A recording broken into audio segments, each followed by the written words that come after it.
Good evening, everyone. Thank you for coming to this penultimate Plato event for the semester. Plato Goes live event, I should say. There are other Plato events ongoing. So, just perhaps to repeat for one second to last time, this whole series of events that we are staging this semester is taking place within a frame of the Eine Uni, Ein Buch initiative sponsored by the Stifterverband in cooperation with the Klaus Tschira Stiftung and DIE ZEIT. So this is an initiative that we applied as a school, and unlike what was said at the education panel, it's not Michael and I who invented Plato or who decided on Plato, but it was a popular vote taken by the students. So I think this is in some way representative of the school rather than top-down imposition, I would hope. Right, so as part of this, we've been staging a series of events that explore the resonance or continuing relevance of Plato to various aspects of life, not only academic life. So last time we talked about education, we considered politics, architecture, Renaissance, art and thought, and contemporary art. That was one of the early on events. So tonight we're sort of hitting home, right? What does Plato have to do with the very mode, I don't want to call it discipline, but mode of inquiry and way of life that he helped constitute and in a way legitimate in many ways. So what does Plato have to do with philosophy today? This is the basic question we want to consider, and we'll do it. I mean, as Irina's note mentioned, the title of this panel, for which I want to take some credit, is called Postmodern Platos, with post in brackets. It's a borrowing, not quite plagiarism, borrowing from an existing book which was lying here around. Okay, here Tracy holds it. Tracy holds it dear, by Catherine Zuckert. Yes. By Catherine Zuckert, a philosopher at Notre Dame, recently retired, whom I actually had the pleasure to know. And so this book investigates 5 philosophers, right? Nietzsche, Heidegger, Gadamer, Strauss, and Derrida, and their relationship to Plato as readers of Plato. Now, we're not going to really wrestle with this book. It's not the point. It's not the point here. But we are taking its central premises as a sort of guiding, as a questions to start off our conversation. Before I read out these questions, however, or I'll do that consecutively as our conversation proceeds, let me briefly introduce what does not need introducing. So first is I guess I should mention our very special guest, Claudia Baracchi from the University of Milan, professor of philosophy at the University of Milano-Bicocca, is how you pronounce it? Yes, we are very, very fortunate, as you know, to have Claudia both for tonight and also for tomorrow as a special guest in the Republic course. So this is a plug, an invitation for those of you who don't have enough tonight, come to the core tomorrow. And Claudia would deal with Gadamer. So we are basically covering almost the same people as Zuckert's book. And we are adding as a premium Hannah Arendt, which she absolutely should have considered, right? So we want to go one better.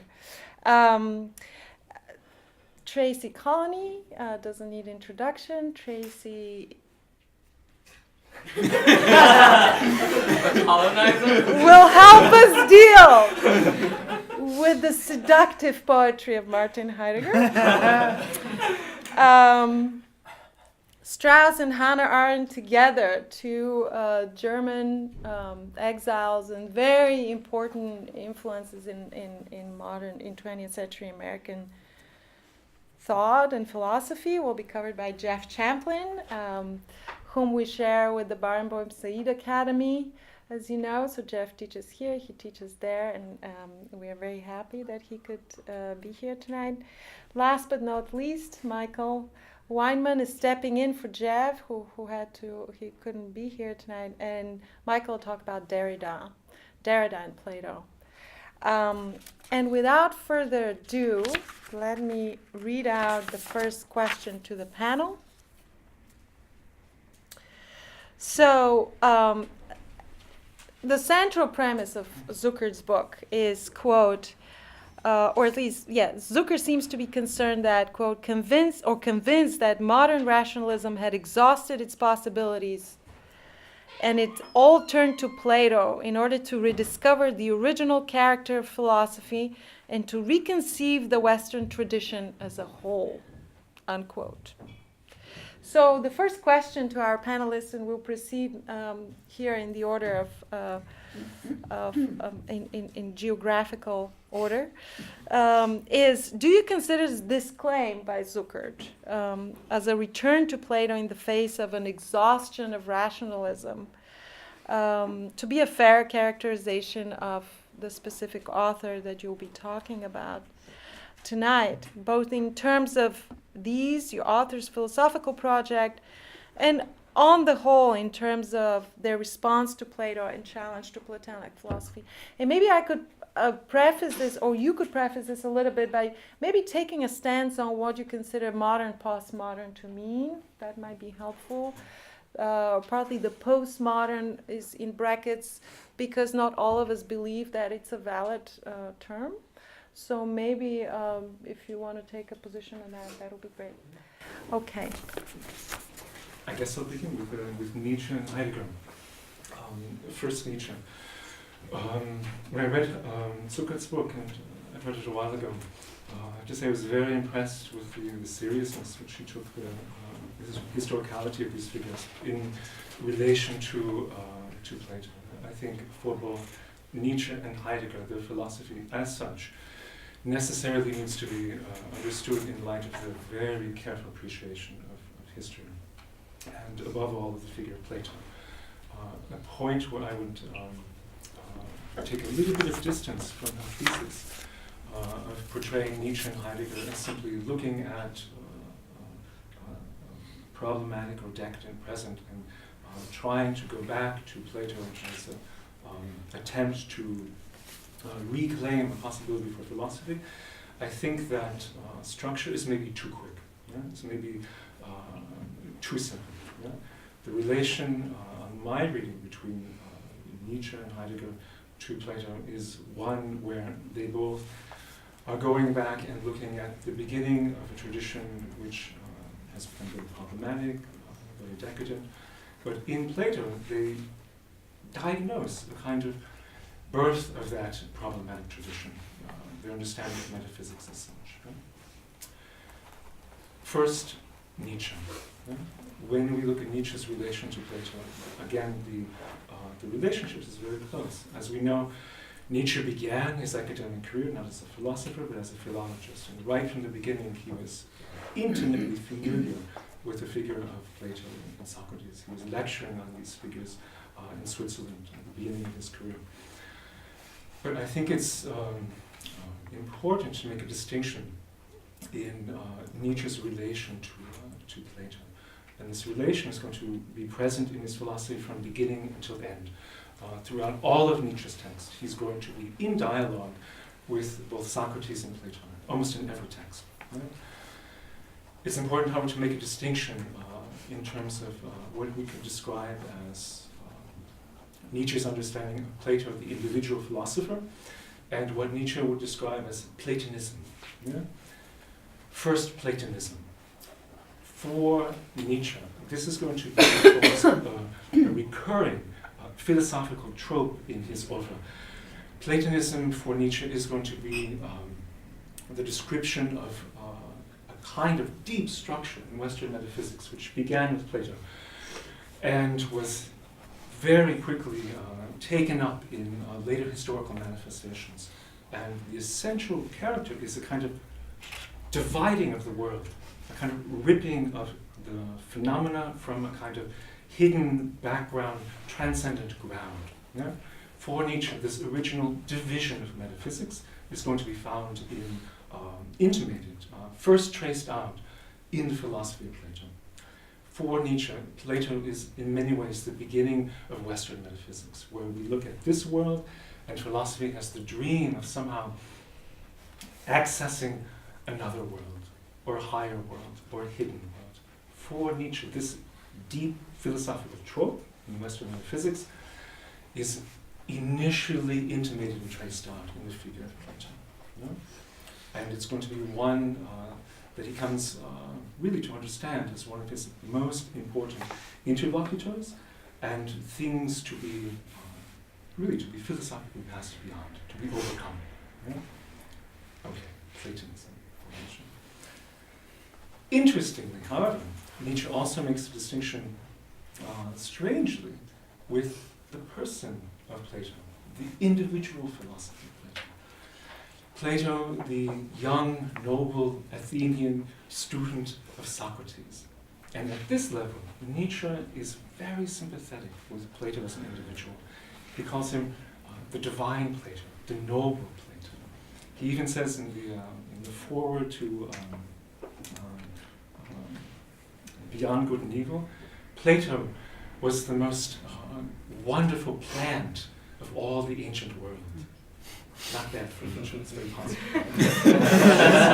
But he also said that this wonderful, beautiful young plant was also corrupted by Socrates. Yeah? And again, when we look at the figure of Plato as read by Nietzsche, there's never a direct conversation, right? There's never a direct engagement with Plato. The reason, I think, is because when Nietzsche reads Plato, he always understands Plato as somehow corrupted, almost polluted, right? Philosophically deflected, yeah? by the figure of Socrates. Right? When we look at Nietzsche's understanding of Plato, in many ways this relationship is in advance overshadowed by Nietzsche's understanding of Socrates as a very philosophically problematic figure that Plato never ultimately overcame. Right? For Nietzsche, from the beginning, Socrates is going to be a pejorative philosophical influence. Yeah?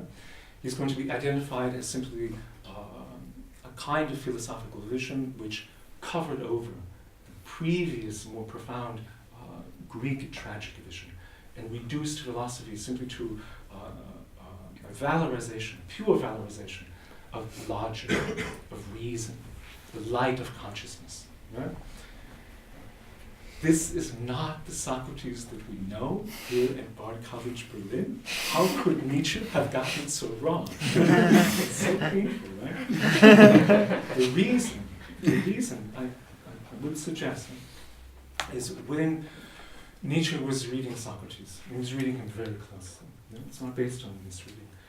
When he's reading him very closely, I think the thing that closed off any kind of deep philosophical engagement between Nietzsche and Socrates was the fact that Socrates was understood by Nietzsche as a philosopher of dialectic. And when Nietzsche heard dialectic, it was personal. Right? He heard Hegel, right? And already the limitation for Nietzsche in regard to this figure was enacted. Philosophy was simply a valorization of the elements of logic, a systematization of reason, right?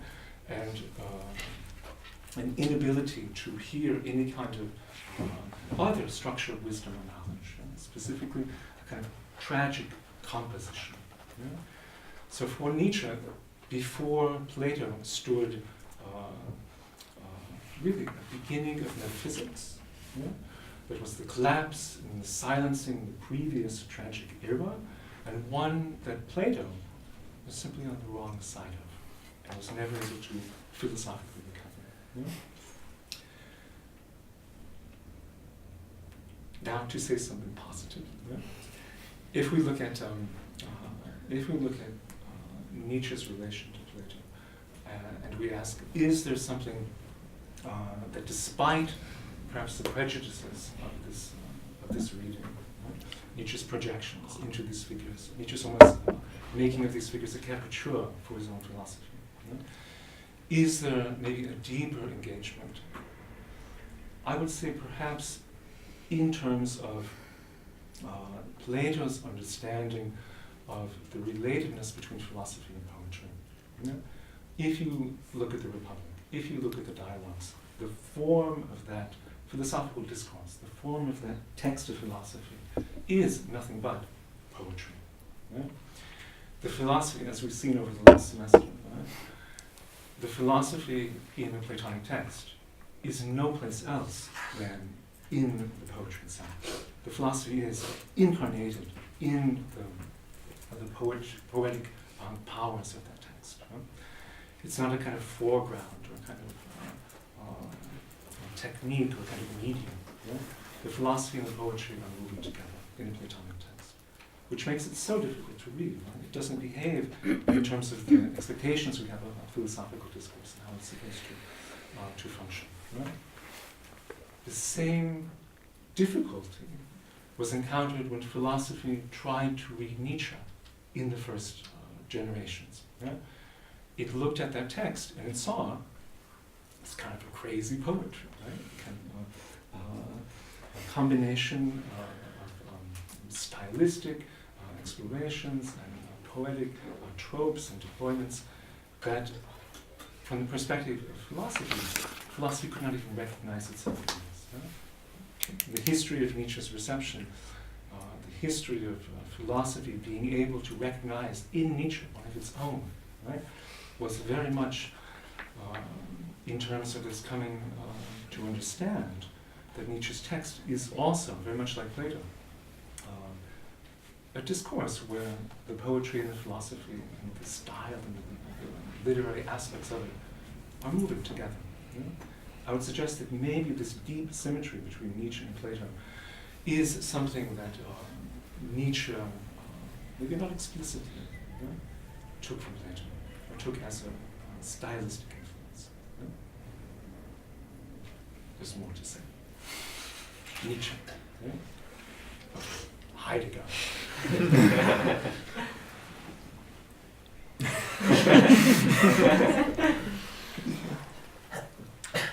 Again, when I read Zucker's book, on the one hand I was very impressed by the degree to which she takes seriously the historical appreciation of Heidegger's philosophy, the historical scope of engagement with the Western tradition. Yeah? At the same time, though, the portrayal of Martin Heidegger as simply looking back to the figure of Plato and searching for a kind of original philosophical resources to be imported into difficult times, I find that perhaps a little bit too constricted. The relation between Heidegger and Plato, again, as the relation between Nietzsche and Plato, is utterly significant for their own self-understandings. Right? For Heidegger, Western metaphysics as such really begins in the philosophy of Plato. But the beginning is very complicated. For example, if you take a text that Heidegger devoted to philosophy of Plato, Plato's Doctrine of Truth, which was composed in terms of its ideas around 1930, but written around 1940. He focuses on Book 7 of the Republic. He focuses on the Allegory of the Cave. And in Heidegger's reading, he traces out a kind of original, almost death birth of metaphysics. Right? The original sense of truth in Greek experience was the dimensionality of the word for truth, aletheia. For something to be true, you have a kind of foreground appearance and at the same time a simultaneous background withdrawal. The dimension of truth itself is a kind of entwining between uncovering and covering. Yeah? This is the archaic dimensionality of truth on Heidegger's reading. This archaic dimensionality of truth is still present at the beginning in Plato's thought, but in Plato's articulation of the relation between phenomena and the ideas, yeah, there is going to be a subtle, almost undetectable, almost unthought original constriction of this primordial dimensionality of truth. And the eyes of Plato are going to be diverted from this original dimensionality to a kind of foreground understanding of truth as the relation between what appears and what is grounded in an idea. This original forgetting, this original constriction, for Heidegger, is the very birth of Western metaphysics. The entire history of Western metaphysics is going to be a series of playing out the implications of this original constriction in Plato's metaphysics. Yeah?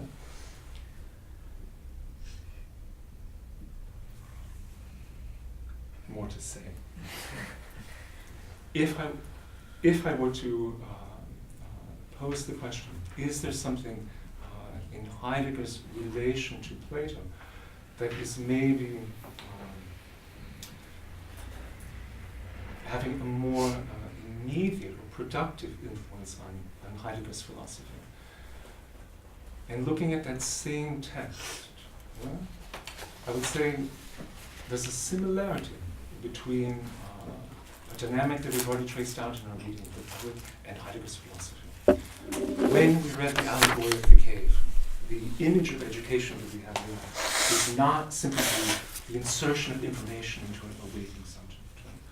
Education, as we have it modeled in the Allegory of the Cave, is a movement of transformation, a movement of turning where the eyes and the entire body are in movement towards something more.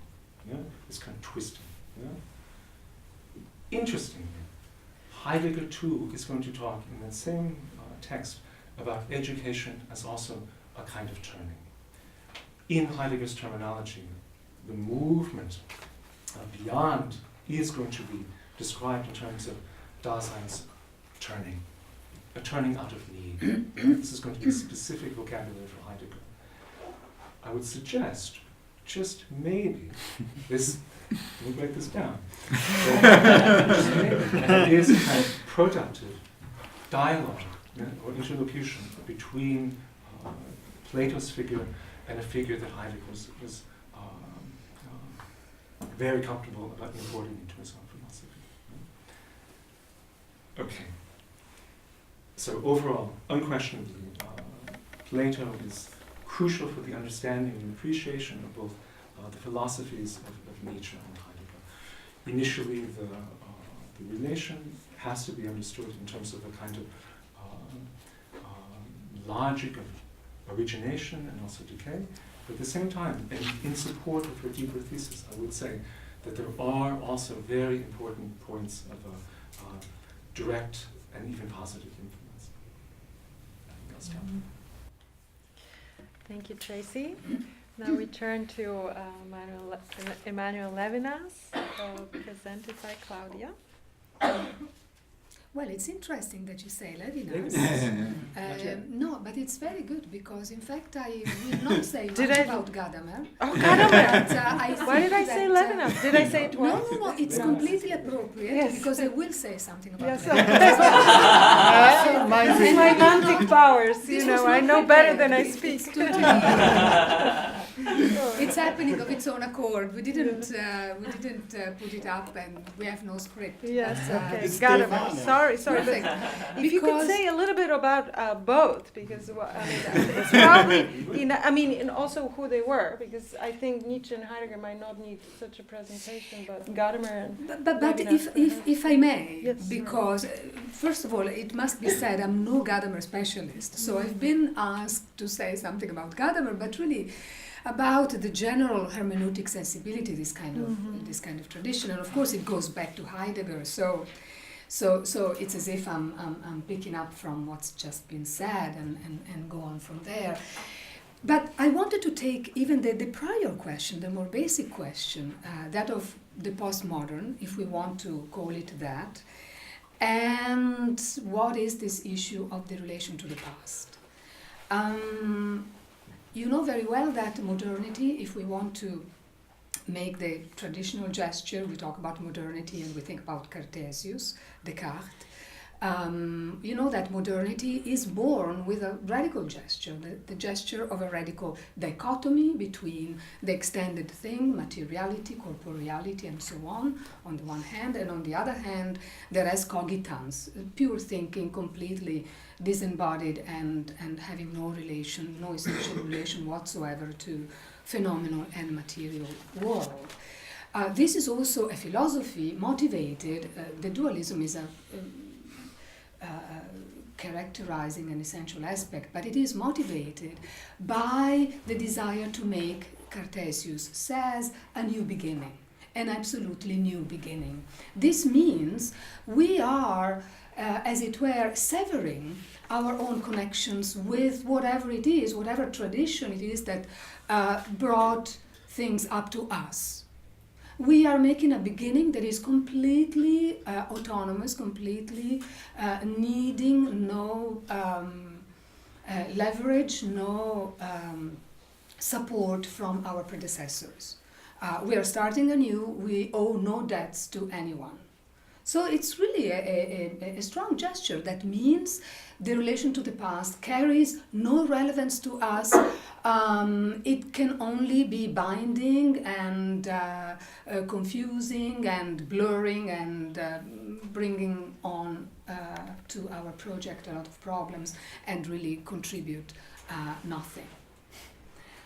So the real question is, what does it mean to come after modernity and to reconsider the relation to the past?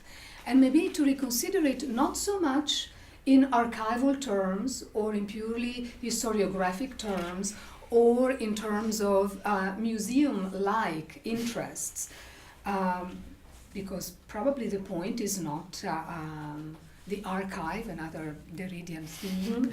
I don't need to say anything.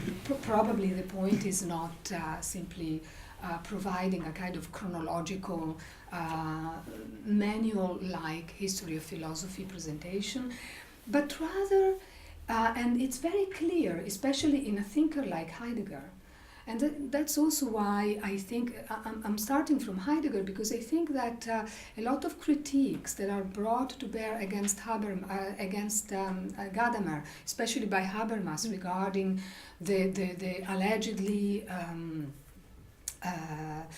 conservative and even reactionary dimension of this turn to the past, I think I find it very uncompelling, because the point of this turn to the past has nothing nostalgic to it, nothing positivistic about it.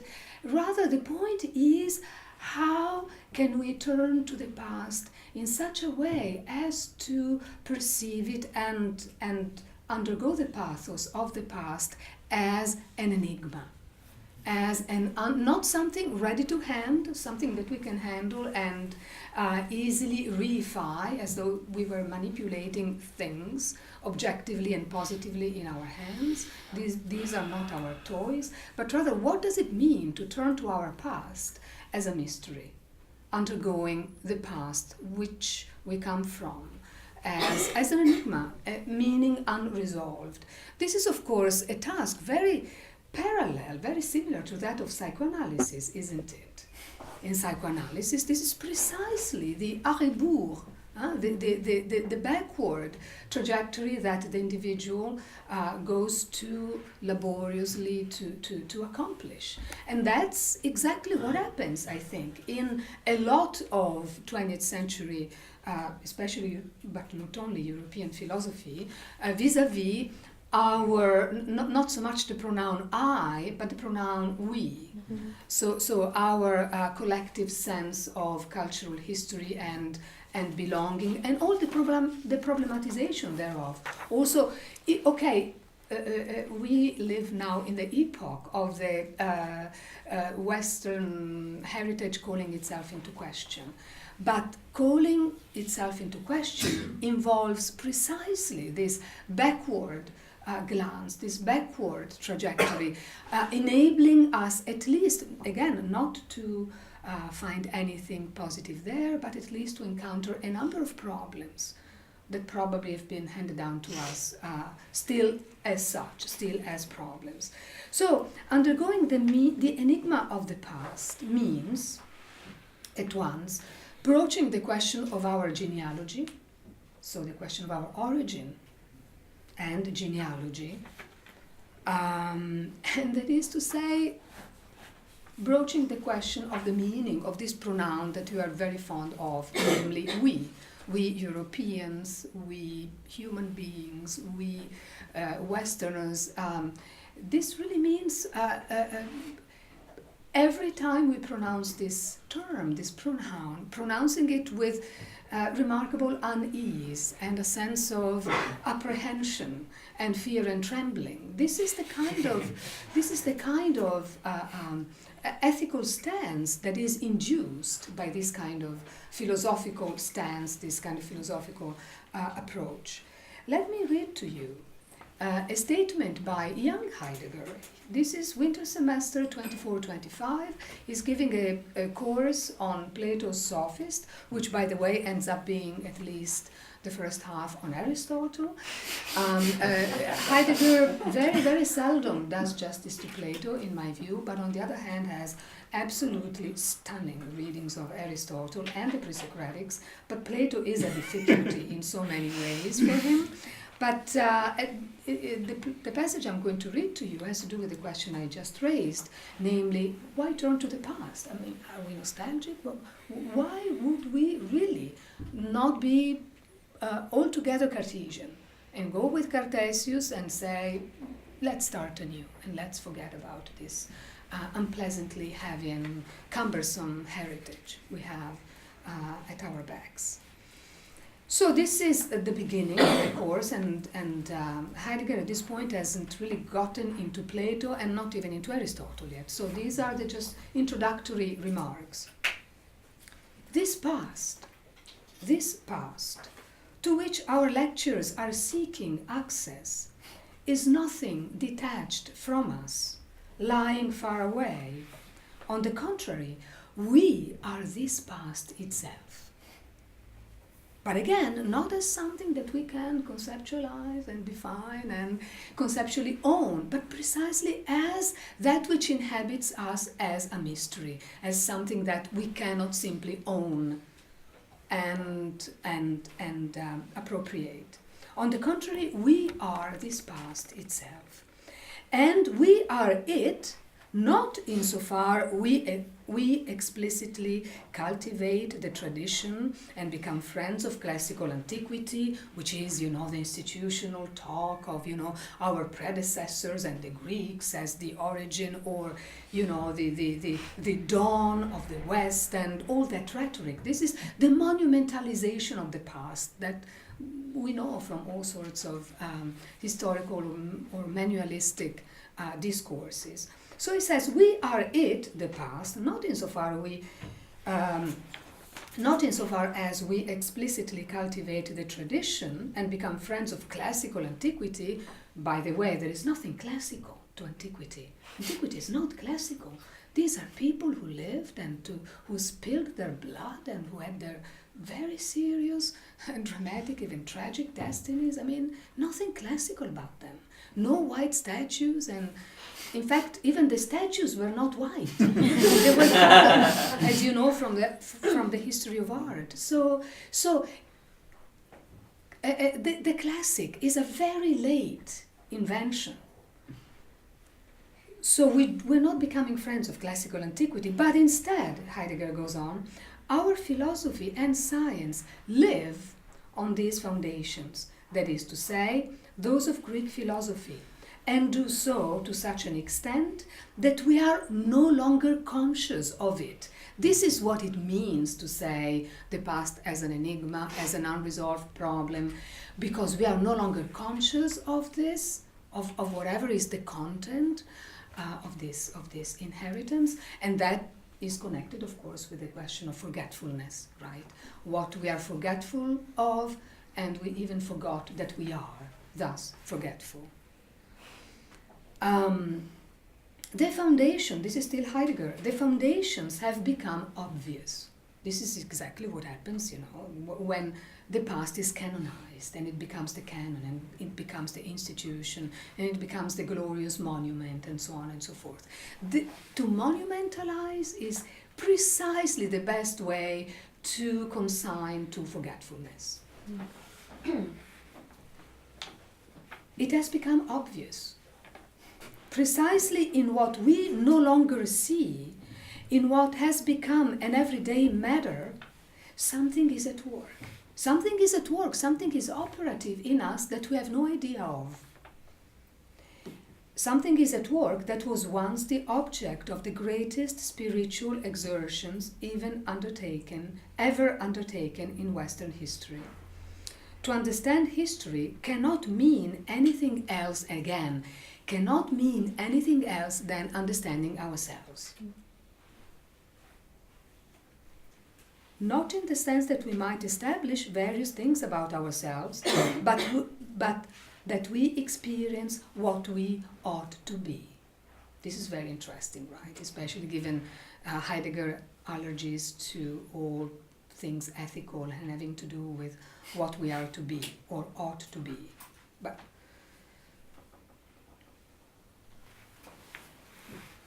to appropriate the past means to come to know oneself as indebted to that past.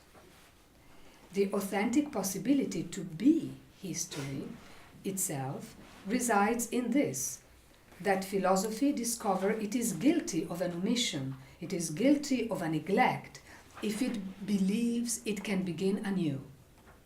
It is guilty of an omission. It is facile and deceivingly so. If it believes it can begin anew and make things easy for itself. So this is Heidegger in 24 at this point, at the beginning of the course. And so I just wanted to open up this question because of course, this is crucial to whatever Gadamer will do, whenever he will turn to antiquity. And I think the one reason, I must say, I don't find Gadamer's reading of the Greeks extremely dynamic or compelling. I have spent much more time with Heidegger and Derrida, for that matter. But I think that it's very interesting that the blind spot in Heidegger, namely Plato, is precisely what becomes the core of the research in antiquity in ancient Greek philosophy for Gadamer. And in fact, he writes his doctoral dissertation on Plato's Philebus, and keeps working quite systematically on Plato. And I would want to say that this is an Auseinandersetzung between Gadamer on the one hand and Plato and Aristotle on the other hand, that is so little philological or historiographic in tenor that in fact these two figures are absolutely crucial in the highly elaborate and sophisticated theoretical work that is Truth and Method, Wahrheit und Methode, right? Where these two figures, at this point Aristotle in particular, I think, are absolutely crucial for him. Aristotle, but of course here the lineage is definitely Platonic, is absolutely crucial in the way in which Gadamer, and this is the last comment I'll make and then I'll stop because there are other questions to confront and many more things to say, but just this. I think Greek philosophy, what Plato does with the question of the good, a question that Gadamer had studied very well because it is central in the Philebus. And you know that you have studied the Republic, which paradigmatically raises the question of the good. The Philebus, another dialogue by Plato, raises the same question, although confronts it from a different angle, but the result is very similar, namely, epikeinates ousias, the good is beyond being. The good, that is to say, is also beyond the possibility of conceptual appropriation and determination. It is fleeting, it always escapes our attempt at a grasp, at a firm grasp, at a conceptual grasp. And so that means the first and ultimate principle, because there is no higher principle for Plato, is precisely what we cannot reify and what we cannot utilize as a ground, because it is no ground. So this means that the entire edifice in Plato is elaborated and articulated on an abyss, because the good cannot function in any Kantian sense as a ground, as the firm ground on which you can build a firm and sufficiently reliable edifice. Of course, this is magnified in Aristotle. It's magnified in Aristotle when Aristotle will say, and he says more or less the same thing about universals and principles, and he says they are not posited by episteme. We don't know principles. Secondary principles, even the most primary principles, even the principle of non-contradiction, we do not know them by episteme. They are indemonstrable, once again. That means that the universals, but even more conspicuously, the principles are not circumscribable intellectually in the sense of conceptually, discursively. And hence we cannot propositionally lay them down as safe beginnings, again, for the construction of whatever edifice comes after, the edifice of episteme, of scientific knowledge. And so that means that the crucial task in Plato as well as in Aristotle, the crucial task of philosophy is crucially also non-conceptual, non-reducible to the epistemological enterprise. Epistemology, even logic, as we were hearing earlier, are of course crucial. We are not dealing with anti-intellectuals here. I mean, Aristotle writes treatises on the syllogism and all the possible permutations of derivation and apodictic demonstration. So this is absolutely crucial and central in interest, but it is not the main one. It is not the only one, and it is not the main one. Because, I mean, the absolutely crucial element for the beginning and the end of it all are the principles, first and last, and these are precisely not an issue for logically discursive and conceptual language. That means then two things, that first of all, and this will be crucial for Gadamer in Truth and Method, that philosophy's business cannot be reduced to the art of reasoning. That philosophy is always dealing with an excess. And here, given that you have explicitly invited me to do so, in a kind of a strange interpolation, because it is admittedly strange at this point, coming from phenomenological discourses and Nietzsche, Heidegger, Gadamer, to be reading a little passage from Levinas. But this is what Levinas calls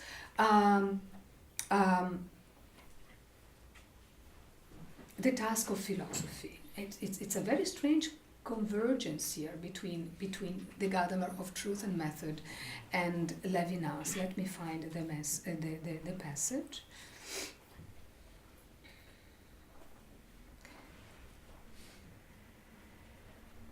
This is from the text by Levinas, a French, Russian origins Jewish thinker, crucial thinker of the 20th century, crucial interlocutor for Derrida. For years they ate together once a week and talked.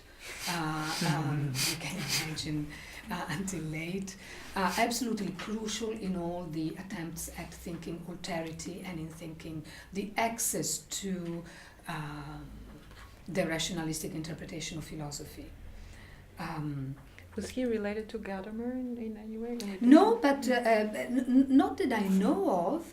I think that they are all related because ultimately they come from Husserl. I mean, he has a phenomenological training, which then it goes into question, but from within, really, having considered Husserl one of his mentors, and absolutely formative influence. But I don't know of any specific either direct or critical interaction between the two. But he says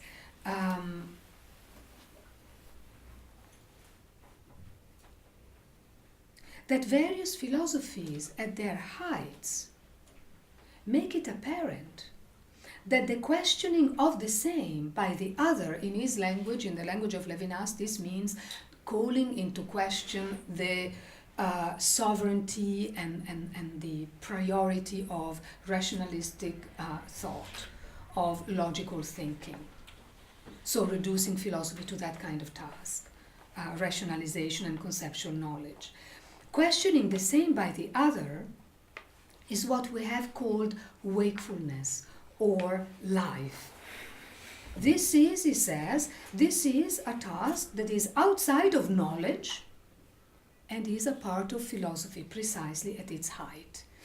And it's very interesting because this is very similar in a very different language. This is why even, as I mentioned this first phrase, the questioning of the same by the other, I had to make a note to elucidate it, because it's a very different language from the one we are familiar with within the lineage of phenomenology. But he's saying something very similar, namely, we bring back the attention and the priority to questions such as sensibility, such as experience, such as the altogether Greek awareness that we derive principles and universals not from reasoning but from experience. And this is absolutely crucial, and Gadamer acknowledges his debt to Aristotle and Plato very explicitly in Truth and Method. So as to show how the task for so much of 20th century philosophy is at this point really thinking the togetherness and the belonging together of thinking and life, thinking and really kind of walking the earth, standing on our 2 feet and doing things with our hands and, being involved in the various involvements and practices that characterize our lives. There is no way, after these thinkers that we have mentioned, that we can think the two separate anymore. So not only then do we have here an overcoming of the dichotomy, body-mind, extended thing, thinking thing, but this dichotomy is being overcome precisely by the erasure of the claim of the new beginning, of the absolutely new beginning. It is precisely by looking back that we inherit not monuments, not certainties, but precisely the kind of questions and unresolved problems that propel this kind of experience, renewing experience. And I would like to stop here because it's already been too much to bring Levinas into the picture in this way, very, very brief way. Thank you for vindicating my mistake. Yes. And now we turn to Jeff and the easy task of adding Strauss and Arendt to this. Strauss and Arendt.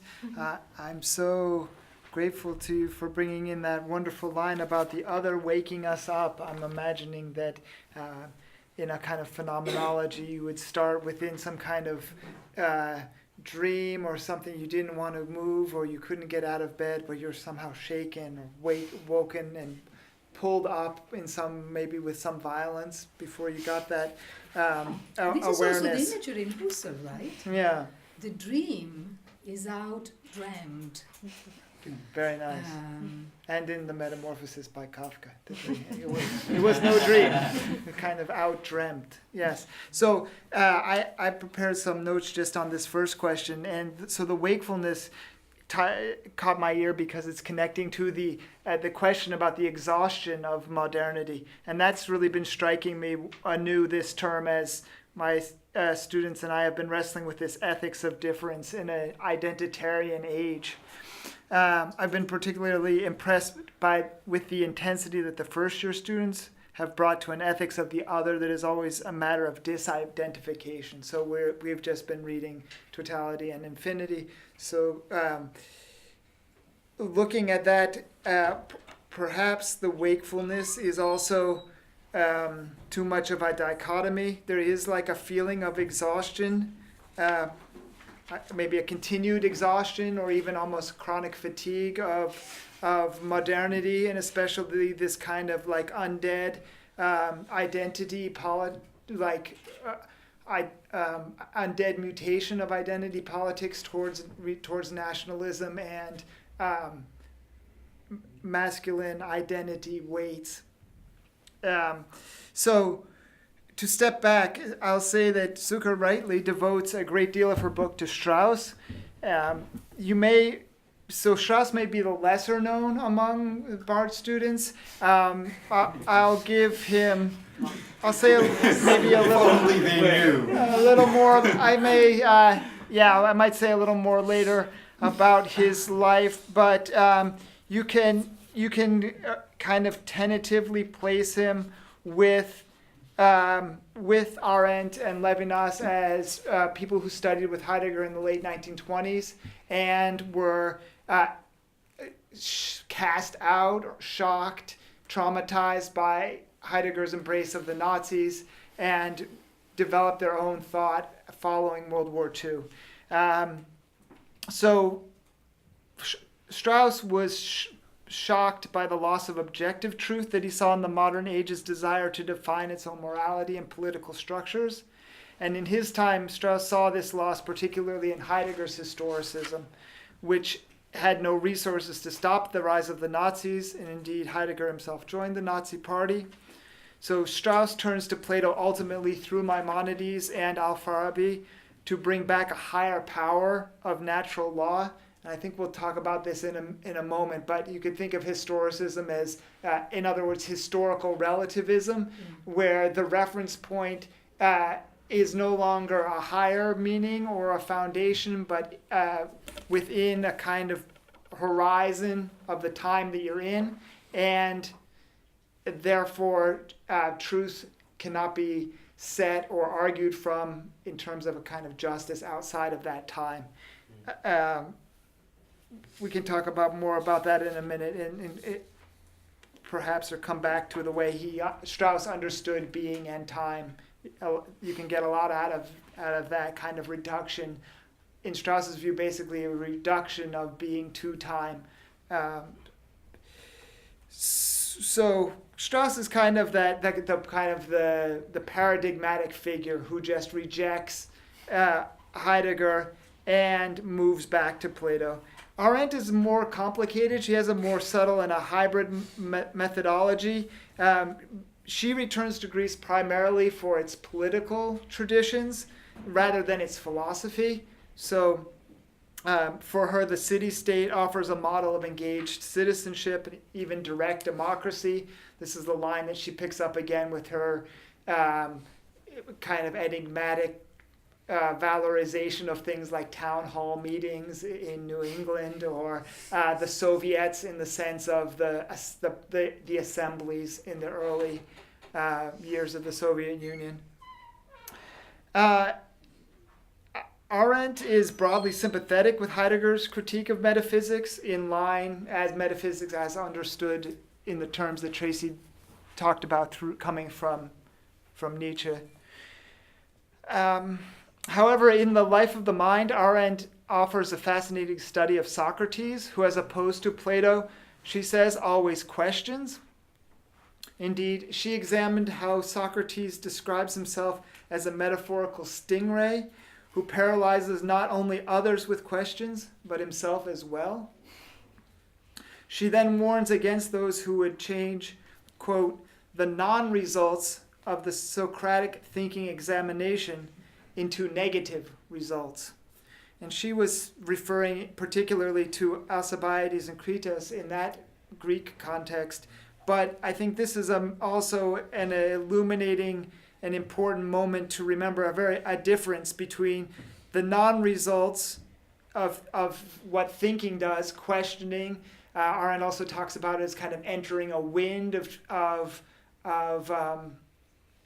kind of transmutations, also a wind that works against stability, and how that's different from a cynicism or a denial of meaning. And I guess I'll just kind of do a jump. Another thing that's been developing is this need for the past, and also I was intrigued by that Heidegger's sense that we can't begin anew, because Arendt's project could be described in those terms. I guess I could start with a work to it from her idea of natality, whereas Heidegger's early work, Being in Time, takes its basis on death, a being towards death. Arendt focuses on what she calls in many different ways the new beginning of natality, which is underlying. It's kind of a kind of deep spring that's beneath all new attempts of people to come together and start something new in political terms, but also in broader cultural terms. So I see Arendt's Socrates as kind of contributing to kind of a break or a start of a new beginning. And I guess that I could just conclude by saying that while I'm most interested in this figure of natality and this starting something new that does have a sense that the meaning is coming to us, as with Derrida, the meaning comes to us from the future, being comes to us from the future. It's not a basis or something to be nostalgic about. There is still a kind of hermeneutic aspect or a respect for the tradition. She'll write about on revolutions, about the arguing that the American Revolution deserves attention as well as the French Revolution for beginning of modern society.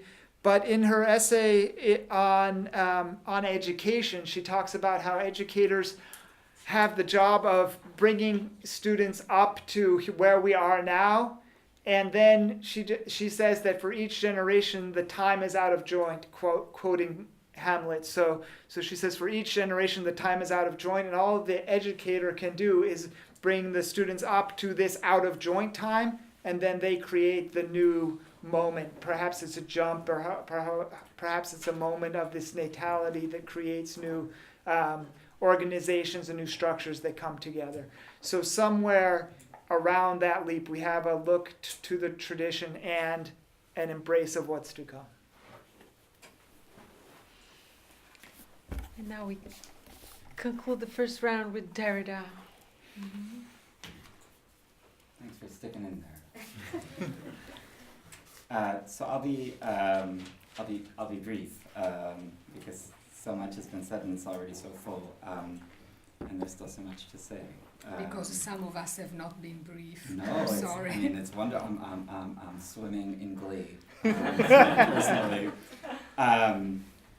So I guess that I just, so I had in mind kind of mentioning or laying out a kind of terrain that comes to mind for me in thinking about ways back into myself via Plato, via Derrida, and one of them, which is what Jeff meant to present, so I wanted to in some sense bring forward today, tonight, is a sustained engagement with the practice of writing itself, obviously owing a lot to what we already heard about Nietzsche and Heidegger in particular as appreciators or really as interpreters fascinated with Plato as an author.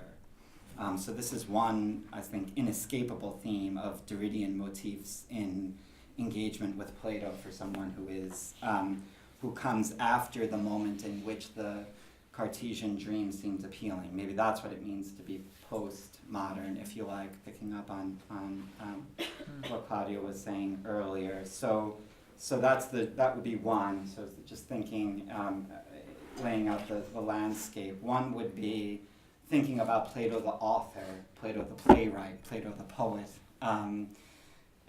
with Derrida's engagement with that primarily maybe in the Pharmacon. So there's an image that that you all, I mean those of you who are in book 10 that we encounter of the Pharmacon that would somehow make it okay even to hear Homer who can, at 600A as we learn, Homer who can lead even the best of us to the worst of things. If only we had this sort of drug or antidote or counter potion, then the poets could thrive in Callipolis, something like this. So Derrida's very interested in that, following in this vein. And another main gesture, Claudia stole my thunder, but I only borrowed it from her anyway. So, but the archive. So the Platonic, the Platonic text as the kind of initiating moment and a palimpsest of gestures that we keep, like we strip one away, we think we're saying something, but in fact our words are sort of unraveling as a stripping away of layers of this archive.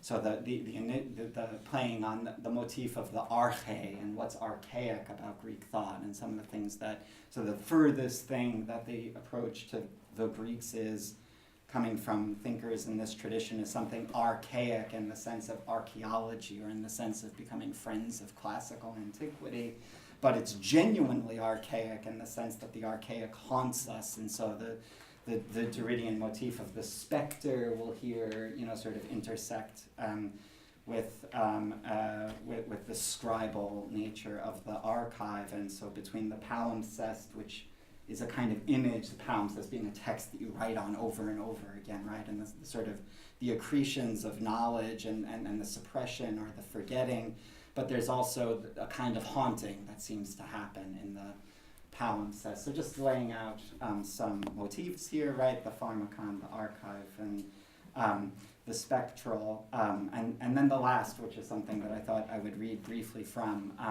that connects with the turning that we experience from the end of Book 9 to the beginning of Book 10, which is an artificial division, as all the books are probably, but this is one of the ones that I think is the least natural, although not everyone thinks that. So a moment from the very end of Book 9 of the Republic that Derrida plays with in a very difficult text. I mean, it's not really one text, it's an assemblage of things that we get under the title of The Truth in Painting, which I noted that Jeff didn't want to talk about. So since he didn't come to talk, I'm going to make you think about the truth in painting. Doing my Jeff impersonation? We are all about imitation tonight, I'm sorry to say. It is all about imitation. That's the subtexting, but thank you for making it explicit. So it's all mimesis, of course. But so here's it's about the artifactuality. So the the artifact, and specifically. The artifact as a understood as a paradigm. It's hard to know where to begin.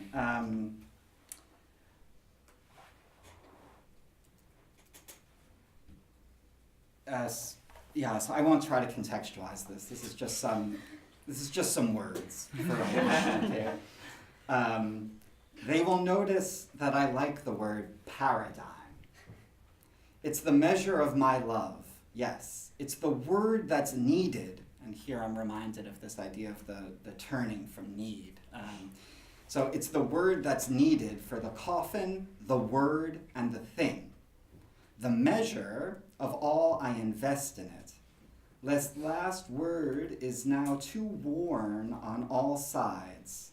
Also, possibly, never mind. Okay, sorry. This word is now too worn on all sides, but is, in this case, irreplaceable.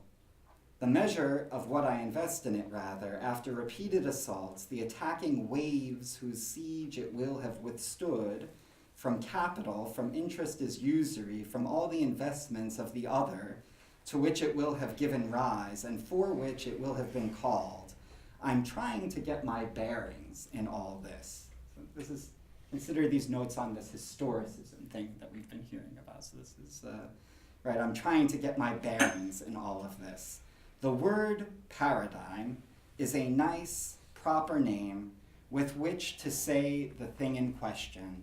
It is its measure for all sorts of reasons which accumulate in surplus value.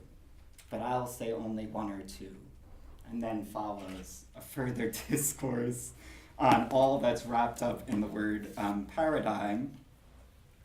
But I wanted to juxtapose this with one of the central instances of the term paradigm. It's translated as pattern by Bloom, student of Strauss, of course, so it all connects in some way. At the very end of Book 9, is Glaucon speaking. I understand. Imagine this as a response to Derrida. You see what I'm trying to do? Don't worry that you don't understand. I don't have a clue. Work with me. It was the word paradigm. He invested a lot in it. There was surplus value. I'm trying to get my bearings in all this. Okay? I understand. You mean he will see in the city whose foundation we have gone through now, the one that has its place in speeches, since I don't suppose it exists anywhere on earth. But in heaven, I said, perhaps a paradigm is laid up for the man who wants to see it and found a city within himself on the basis of what he sees.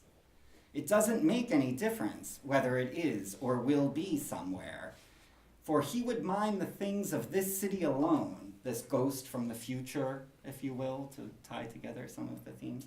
He will mind the things of this city alone and of no other.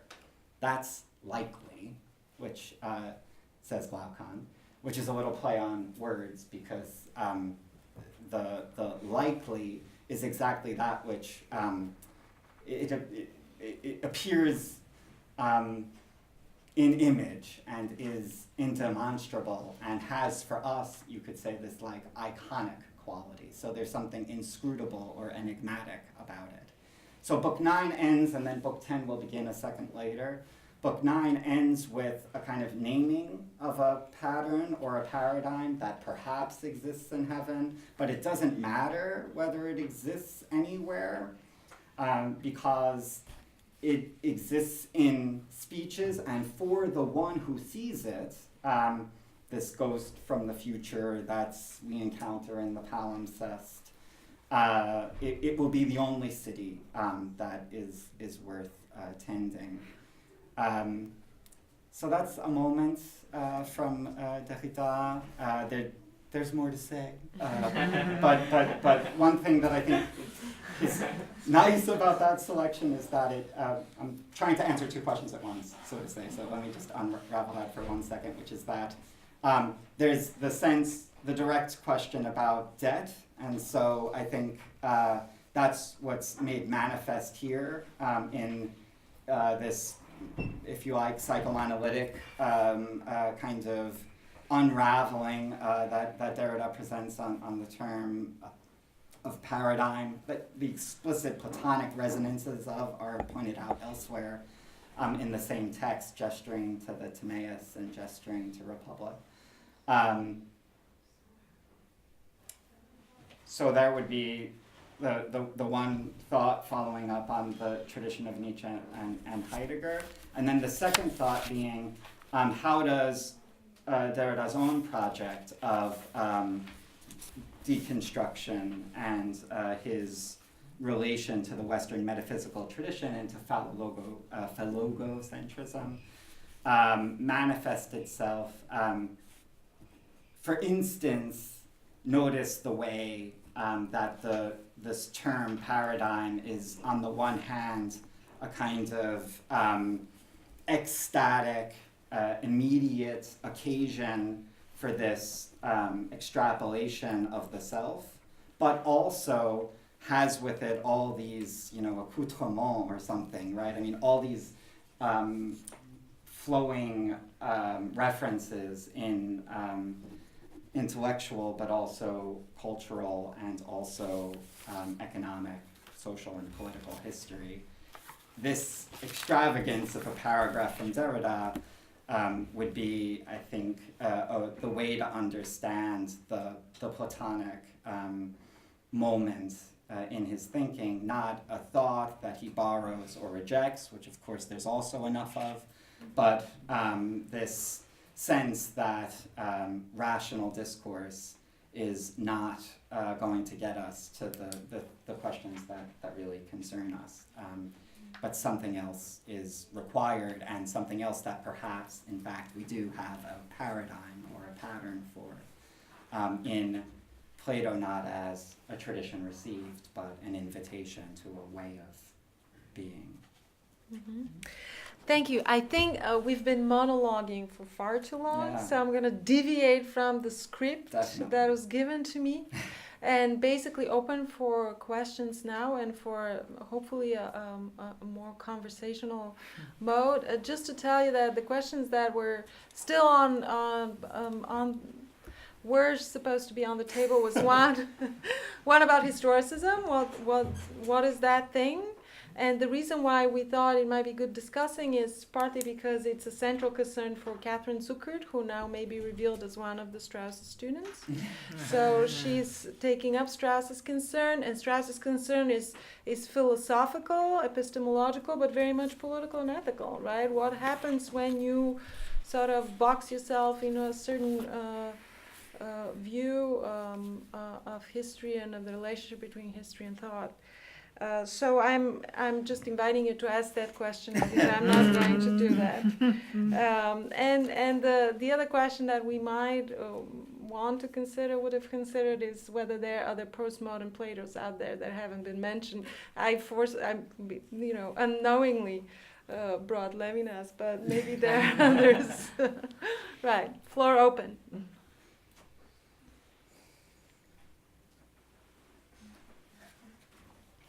It's fine to ask for clarification.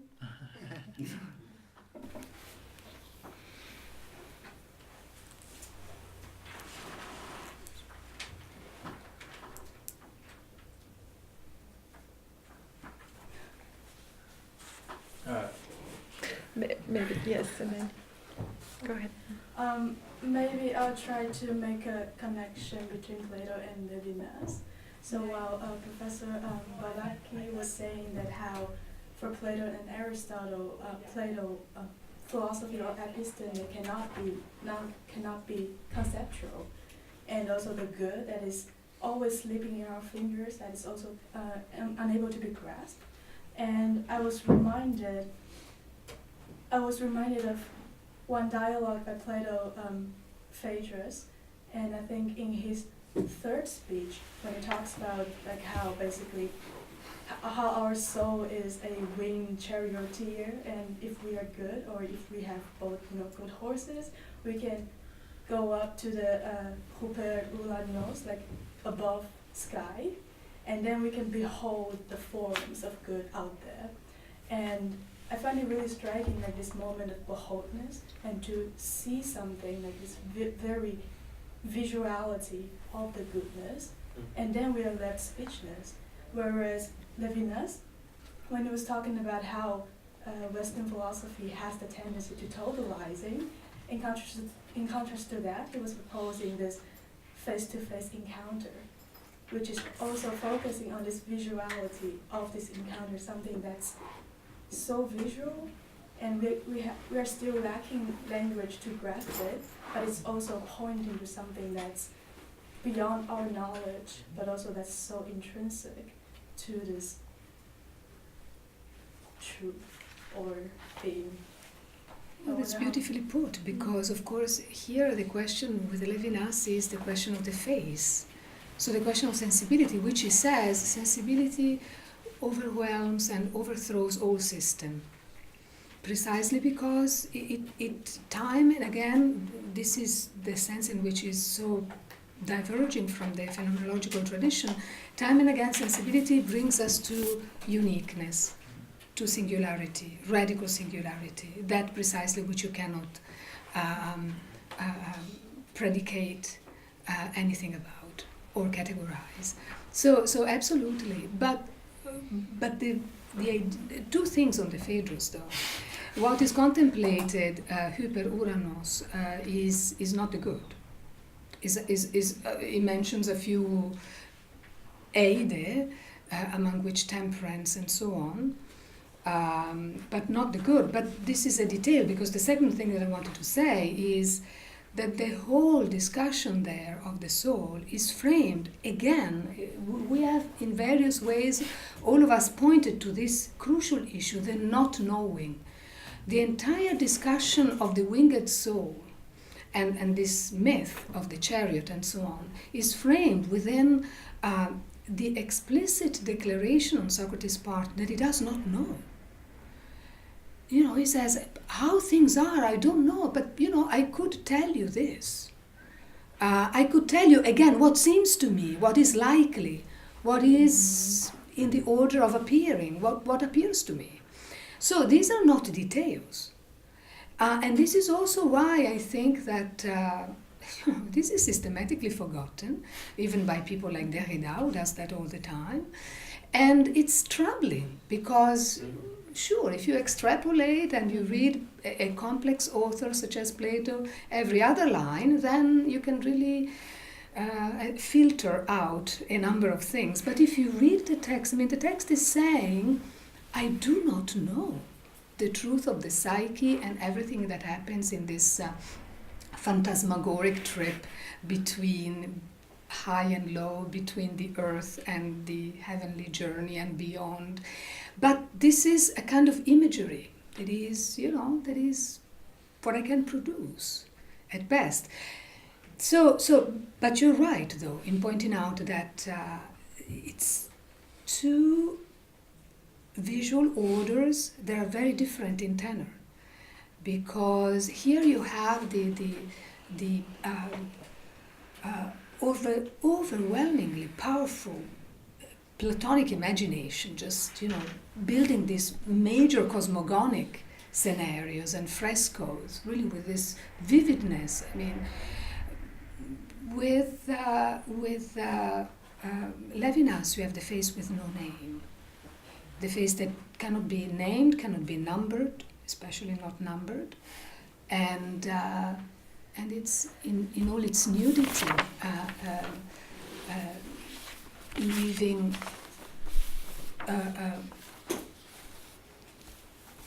I'm lacking the adjective, propositional thinking, completely helpless. So it's two very different levels, but the important thing is not opposing, you know, Levinas to, in Plato, an order of imagination that leads back to the same old move, whereby we reappropriate what cannot be reappropriated. I really think that Plato does not manage to reappropriate, and precisely in marking this impotence and constantly underlining, I do not know it, I'm telling you what I don't know. Do you remember also in the Republic that you've been reading as well? Glaukun, are you asking me to speak of something I don't know? Don't you know that speaking without knowing is ugly, right? But then he's forced to do it anyway. This is book 6, right? And he says, okay, I'll tell you, but I really don't know. And then, of course, there is the entire Straussian story about this not knowing. According to Strauss, it's strategic, very much strategic, but, you know, this is one way of reading it. Exactly. How do you sort out the rhetoric or the poetry out of it? Yeah. Okay, Tyler. This is a smaller question, more for clarification or just elaboration on this idea of education in, I think it was modernism or postmodernism, having to deal with students that are like in this situation of time out of joint.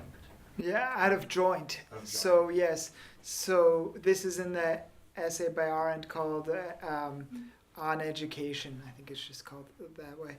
And she has this line that the time is out of joint for each generation, And so you remember the line from Hamlet, "The time is out of joint, O cursed spite, that ever I was born to set it right." And it's about what Hamlet has to do to catch up with the deed of the murder of his father. However, Arendt's taking of it. So I guess it's already playing into there's some kind of resonance of a crime or something there's some kind of guilt or some kind of heritage that needs to be dealt with. But it's the new generation that needs to set it right. However, it doesn't have, Hamlet coming out of the justice play tradition has that idea that you're going to set it right and things are going to be okay somehow. For Arendt, it's for each generation it's out of joint. So this is not history. This is not like Hegel's history that goes towards an end. This is a different kind of ruptured temporality. And it has a role for the people, for people who, the next generation, but you can expand that. I would expand that to be like newcomers in other senses, refugees, immigrants, people who are not in the tradition up to this point.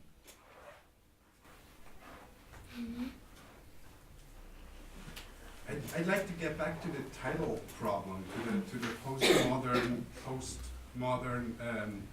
Plato's, not because the word is so important, but I think that basically the political burden of all these returns to Plato is somehow in this problem. So how modern, postmodern are these authors?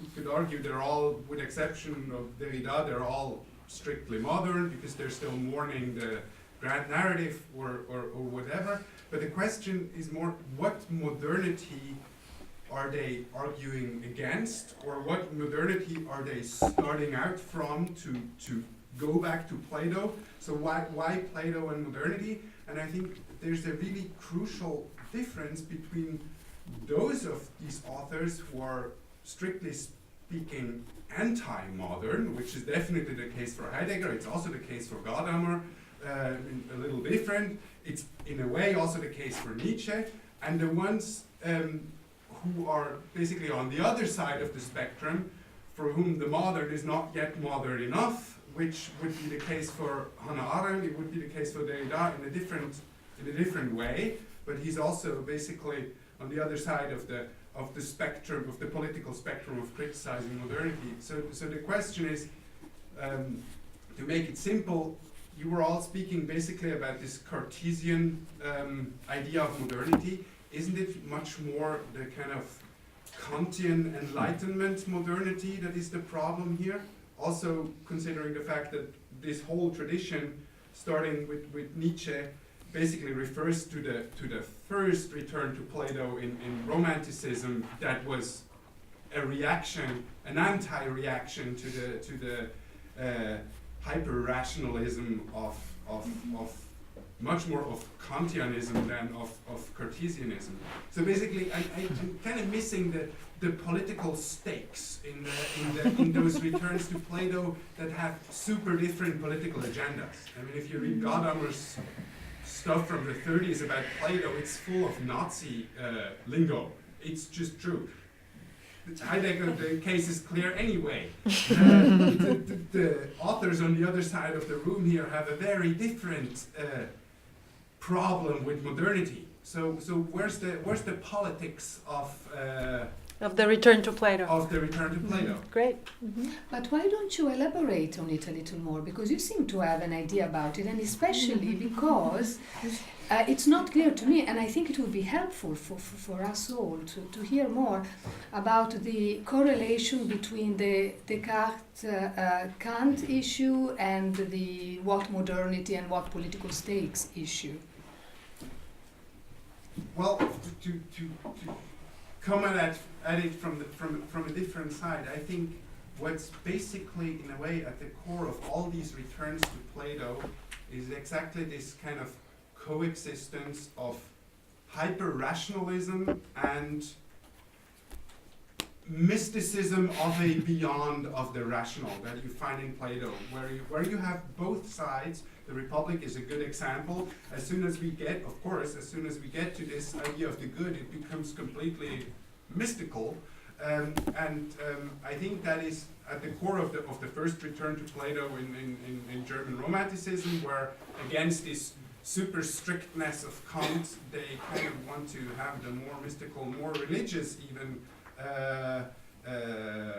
ideas. And what I think is fascinating is that basically on all sides of the spectrum, it is this this coexistence of hyper-rationalism and completely, well, and a mysticism that completely breaks the boundaries of the propositional language, and this is used in very different ways. And what I'd like to know is basically why is who using this in different ways.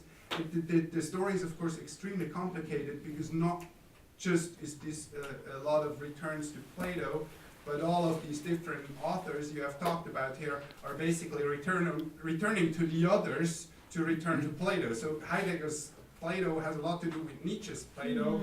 Same then is true for Hannah Arendt on a different route. It's true for Derrida. So what's the appeal of the coexistence of rationalism and mysticism for, to make it simple, for a super right-wing political project and for a left-wing political project? That's basically my question. How can they both basically look for some kind of way out of the problems of modernity in the same place? That would basically be my. It's also the question that in the end is not answered in the book. The title was this title is based on. So that's also what I was missing there. Takers? Well, one thing that I would just notice, I mean, going back also to the motif of the palimpsest, is that, I mean, for sure the Romantics, but there's no first return to Plato. No. But I mean, which is not, I don't mean it as a, and so I do think that one helpful way of thinking about it is, for whom of the authors of whom we're speaking, are other earlier returns to Plato salient, and how might that help us to think about Descartes or Kant, as being, who's the enemy? I mean, in other words, right, I mean, let's be frank, we're talking about politics, so obviously in this tradition, we're thinking about who people's enemies are. And that, right, I mean, I think that runs across the spectrum as I think about these thinkers. They all, they've all written about the question of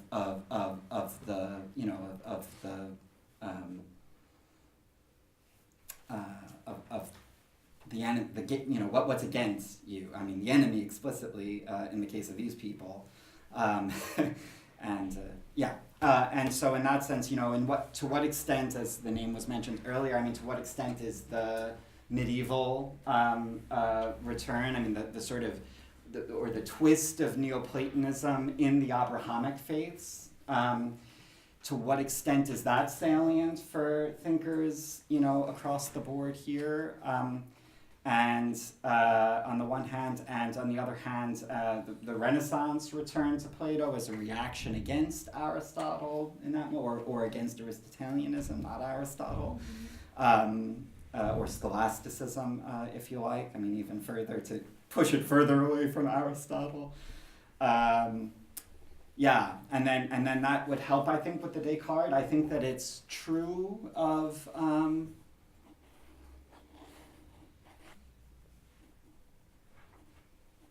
I think it's truer. I was just trying to see if it's true.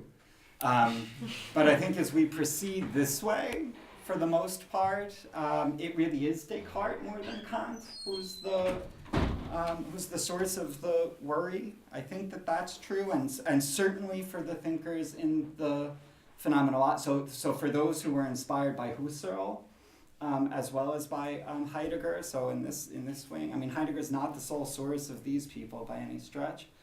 And so the real worry, I think, is a version of the awakening from the Cartesian dream.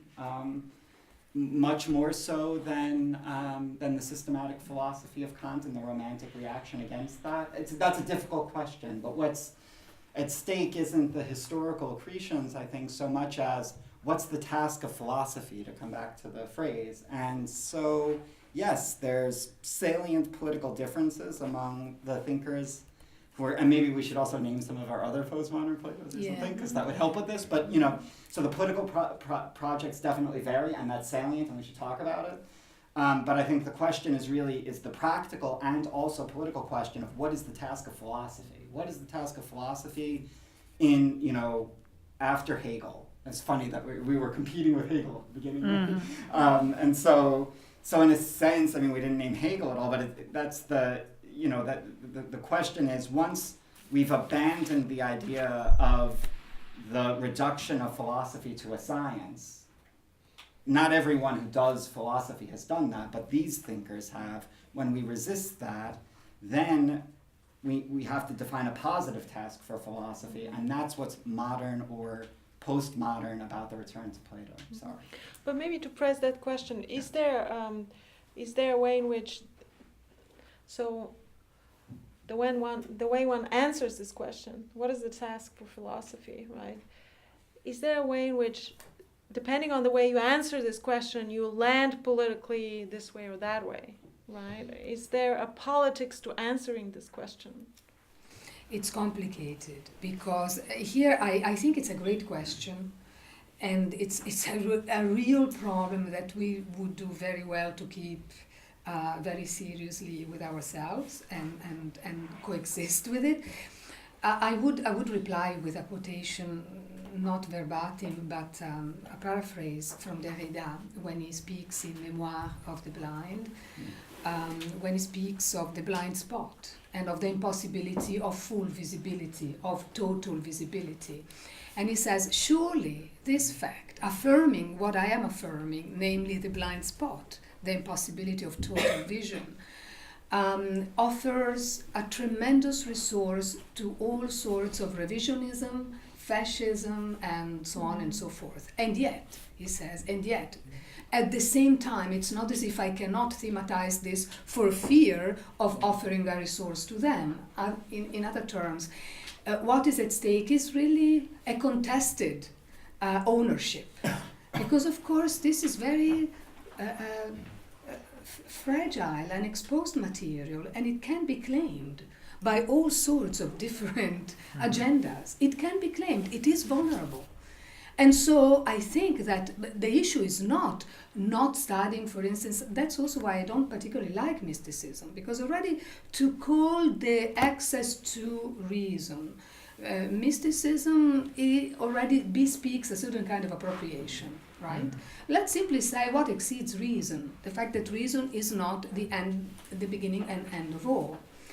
And to assert this certainly opens up a number of problems, because you retrieve resources that really can be channeled in directions, some or many of which you may find dangerous or profoundly troubling, and so on and so forth. But then the point is not stopping the investigation and the exploration of these possibilities, but then I think the burden gets transposed onto an ethical level, onto the level of witnessing. I mean, what do you do with this that you're working on, and you are uncovering, and you are absorbing into your practice? What do you do with it? So I think it is really an ethical question and a political question, not so much in the sense of political theses or political declarations, but really in the sense of how do we own statements such as, this irreducibility of thought to reason, of thought to knowing, which was already Kant, by the way. Kant is very clear about the distinction between thinking and reason, or thinking and knowledge. And I don't have an answer to your question, but I think this issue, this statement by Derrida in Memoirs of the Blind is very, it's disarming to me. I mean, it consigns the task.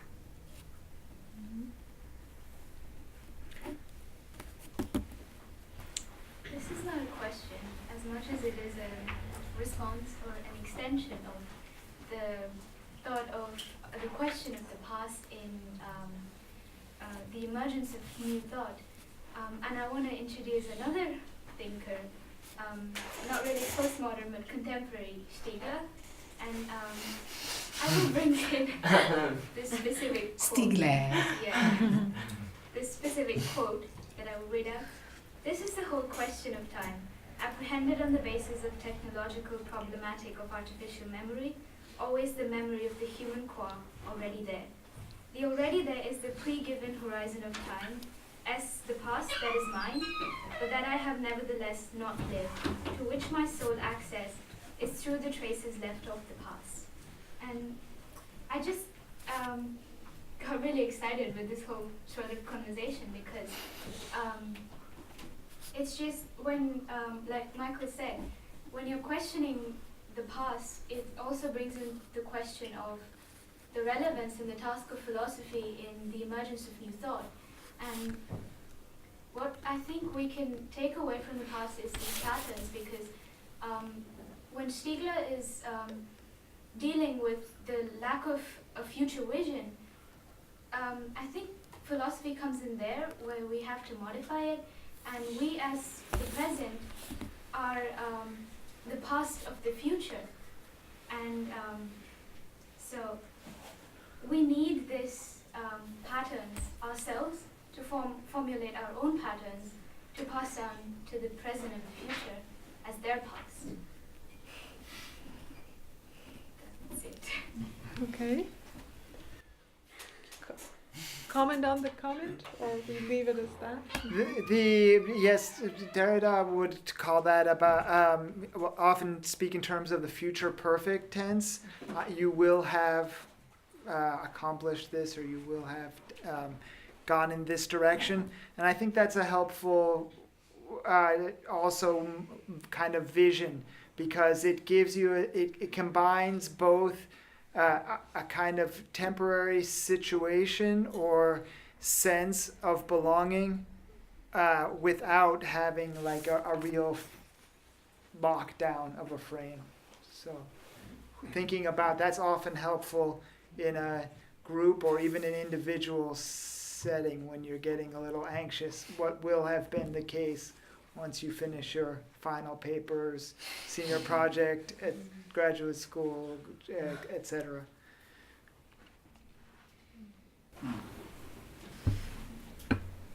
Vera and then Abed.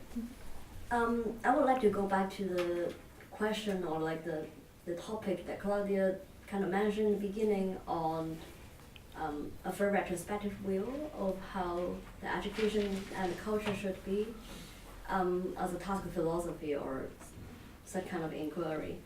I wonder to what extent can we actually see it as a work of the past, as a working on the morning part. To some extent, if we cannot actually see the past and history as a complete wholeness of holistic structures that we give monumental and paradigm into it, then it becomes this, enigma, the term that you use. It can be accessible to all. At the same time, there's also a lot of part of it in history is completely inaccessible, that is being lost. Exactly. Even also the cultural or ethical heritage from different kind of school of philosophy itself, in comparison with modern or contemporary society, it can also be seen as a loss in both context and historical wise. So I wonder if get back to on this level of not taking back the ownership, but reclaiming that this ownership is not to be owned. Is it like a problem on the narrative of history that shall be shared on a more representative level, that that we actually see it as a loss, that something that we cannot conceive anymore, that philosophy task is I'm sorry, there's a lot of things going on, but yeah, to some extent, how can the act of contemporary philosophy or even education or culture in general can be seen as working on the past to recognize something that is lost, cannot be regained, And how is this can be extended to a level of, if I reclaim, if I recall from Freudian concept of mourning as an exchange from the past in the present, can this act of mourning that is done by individual as mourning to the past of personal love be extended in a collective level, exactly because of the part of the fact that this ownership, if it shall be representational, today it will be seen in a very democratical way that extend actually a personal identity from individual mourning to a much more collective and realization of this unreachable universality of human condition. So I just wonder how is, like, would this be probably something that to be concerned in how this retrospective will actually would bring us not just to a collision of past and present, but also horizontally from self to others. Exactly. I was about to say myself. It seems to me that your comment here stands on its own, stands by itself, because I was exactly about to say that. I mean, the problems that we consider in our relationship to the no more, what is no more, the past, are the same problems that we are dealing with in our relationship that are that is articulated with those who are present. So, in both cases, what is at stake is alterity. Is the other than the same with which the relationship is constantly entertained. But precisely what happens if you take alterity seriously is the restlessness of the narratives. You don't have stabilizable or stabilized narratives. You cannot if you take alterity seriously. I think Levinas here can be very, very helpful. I mean, the whole distinction between the saying and the said, for instance. I mean, it shows to you the fact that logos itself is much richer than logos. I mean, logos itself is not reducible to the syllogism and the apodictic demonstration and the procedures of logic. Logos is also poetry, is also indication, is also metaphor, is also allusion, is also gesture. I mean, it's much more there. So in other words, there is speaking and there is the possibility of providing accounts without falling back into strict models of objectivity and reification of the past or the present other and so on and so forth. I don't know if...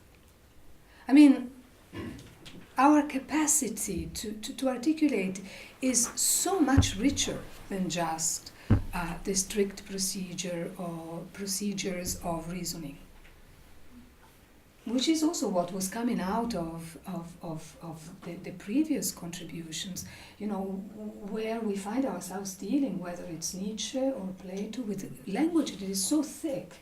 It really has the thickness that is not simply representation. It doesn't represent anything. It's thick, it's opaque, it's multifaceted, it's impossible to handle. and it's precisely this impossibility that may consign the problem as such and not the answer in the sense of the finalized outcome. But what about this notion of mourning? I really like that. I like to think of our curriculum as precisely doing that. We're here for collectively mourning so many beautiful losses. But you were going somewhere with that, right? You were thinking about But the thought of finitude is in fact a thought of melancholy, precisely in need of the Freudian process of mourning. But probably it's an impossible mourning. Probably it's impossible to bring to an end. Probably the real issue of the mortality of thinking has more to do with melancholy than with a completely unfolded and achieved and attained mourning. It's a never-ending mourning. Because really, there is no end to it. But I think it's a very important category. You're right, I'd completely overstepped that. Abed? and then. Actually, I'd like to ask about how, like it's an often question, and how can philosophy contribute to epistemology? I mean, senses like looking at history or explicating history maybe inquires more than philosophy. I mean, do you agree? Like, I think philosophy doesn't like adequately fit to this mission. I mean, philosophy itself as merely philosophy. In the sense of the elaboration of epistemological discourse. Yeah. In the sense that you perceive epistemological discourse as somehow autonomous, and you're wondering what philosophy could contribute to it, or are you saying that it is an underdeveloped Well, I'm not discussion sure. in philosophy? I don't have an answer, or I'm not sure at least. Well, I don't know actually if there's someone who is sure about whether like epistemology is autonomous or not. But I mean, like maybe coming from Derrida's idea about like the will of differentiation, because like it seems for like different thinkers to have different ideas on philosophy and how does it contribute to epistemology. I think personally, that philosophy doesn't give you a knowledge, but how does it? And what does? If you agree, I don't know. I think. I mean, in Derrida's term, could be hermeneutic. I mean, or like explicating history, going back to. Or experience. Right. I mean, like I don't have a proper answer, but I would say like philosophy is not as inadequate for that. I think so. Is or is not? Is inadequate. Yeah. Well, I think that I don't know. I don't know. It's such a complicated issue, and also it's so problematic for all the authors we've been discussing this evening. And also, I don't want to be speaking always and taking all this time, but it seems that philosophy may contribute to the elaboration of epistemologies in the plural. Because it may be that episteme has a very specific genealogy, has a very specific tradition, belongs to a very specific cultural formation and form of humanity that is Greek. But, you know, it seems to me that the thinking that goes beyond the question of knowing is the thinking that takes into account also that not all thinking is philosophy, and even less so epistemology. So I think that philosophy may provide the context within which we could think, you know, the ways to which human beings may come to this question of, you know, the quest for knowledge. The quest for, you know, some sense of grasp, some sense of understanding, some sense of, you know, coming to terms with all of this, which is mysterious and complicated and fearsome. But I think it is the plural here that might be the contribution of philosophy. But this may not be your question, though. Why? I don't know. If it is your question, I mean, Deleuze, for example, states that philosophy doesn't contribute to epistemology, and if I'm to consider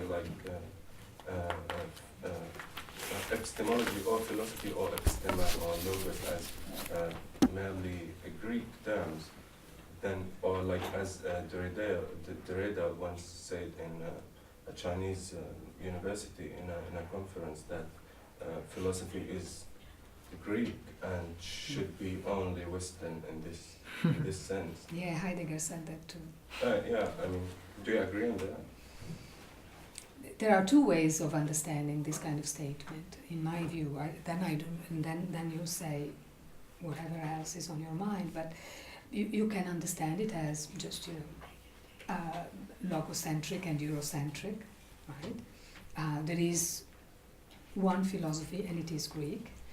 And you can understand it in the reverse sense, like, you know, philosophy is one in the sense of this specific cultural formation that has a beginning, and according to Heidegger will also have an end, or already is having an end. And in this sense, you know, it's quite the contrary. It means then there are modes of thinking that are not this genealogy, this tradition that we call Greek philosophy or Western philosophy and so on. And the sentence, I think, can go both ways, but I tend to think that I don't know how. I think this sentence can be understood only in context, and I don't know how I would interpret it in Heidegger. I would be curious to know what you think. I would think that Derrida pronounced this kind of sentence in the second sense, in the sense of, okay, this is a formation that has a very specific spatial, temporal, that is to say, geohistorical provenance. Tracy, do you have a take on this? I think this is maybe one of the weaknesses of Heideggerian philosophy, that there is this unquestioned allegiance of the understanding that philosophy is true as one tradition. Yeah? And maybe exactly here, it's other figures, perhaps like Levinas, who can provide a kind of counter-image, an alternative image. I think it's a very, I think it's very good that the image of Levinas in our discussion of Plato is always returning. Right? This was the philosopher that I want to also include as another postmodern Plato. Right? Sorry for stealing your thunder. Didn't mean it. When we read the encounter of these very important figures in philosophy with Plato, Nietzsche, Plato, Heidegger, and Plato, in many ways, the Plato that they see is a figure of decadence, a figure of closure. You know? But in many ways, that image is also a limitation of the perspective. Right? The Plato of Nietzsche and the Plato of Heidegger are images of Plato where there is a kind of ultimate horizon, or an ultimate foundation. There's an ultimate limitation at the beginning of that philosophy. I think the voice of Levinas is so important to our reading of the relation of these figures to Plato, because exactly Levinas, and just like you pointed out, is an excellent question, is an example of the more dynamic interaction with this thinker. Levinas is the one coming out of It's very strange. Yes, it's coming exactly from out of phenomenology, coming out of Husserl, coming out of Heidegger. He is the one who reminds Western philosophy that exactly the good is beyond being. No?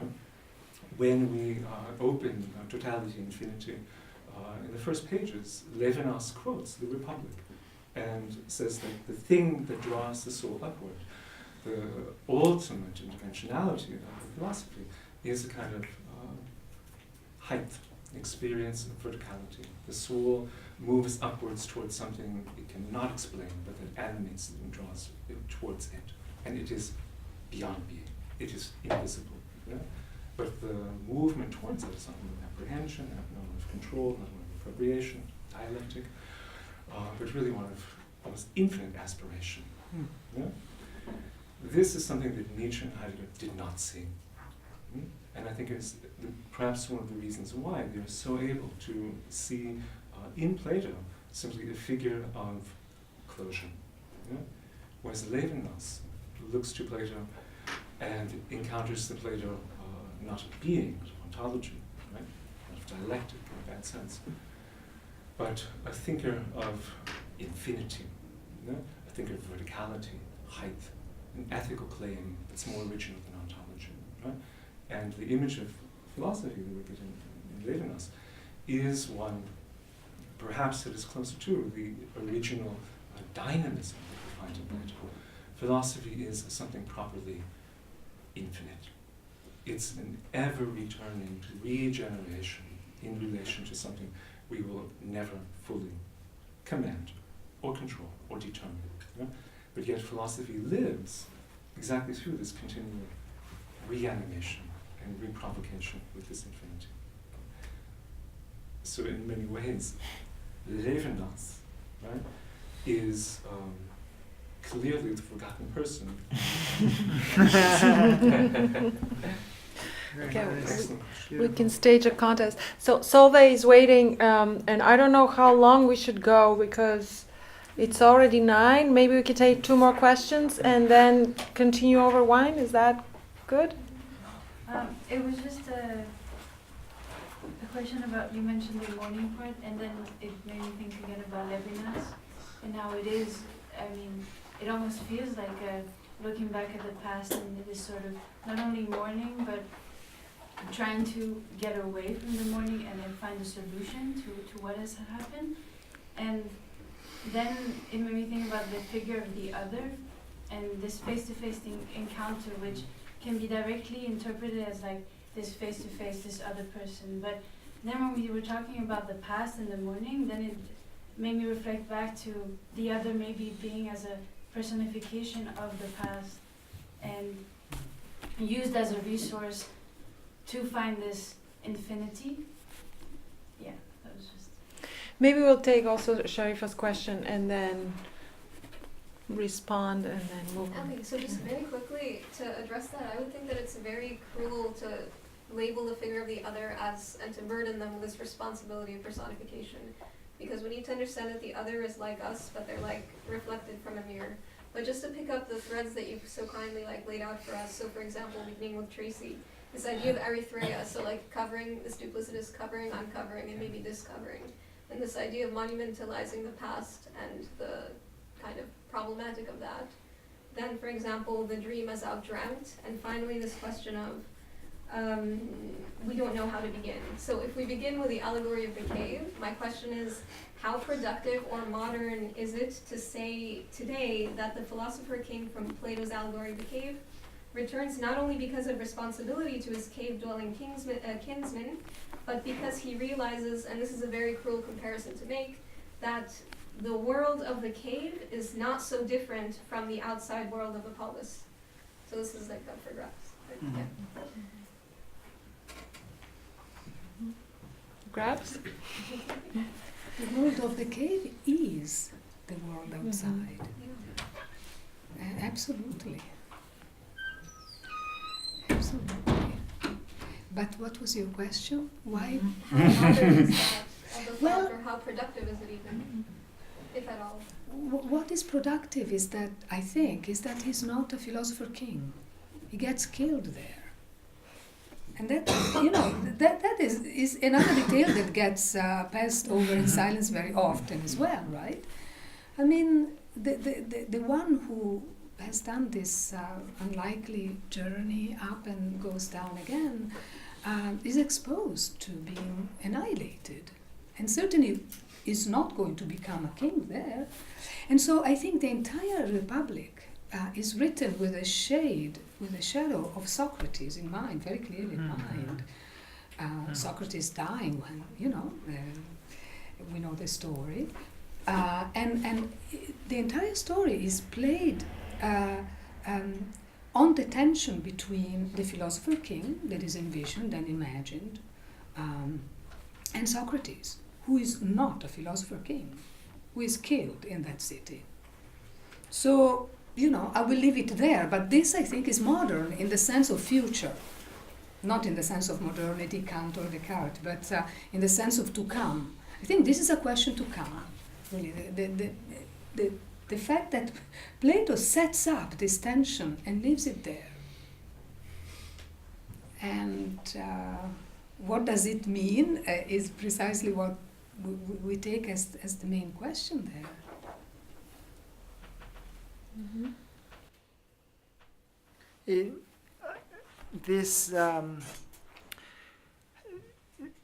Yes, the fact that they forget that it's often forgotten that the philosopher is killed when he goes back down reminds me that, to collect a couple of things that were raised in the questions.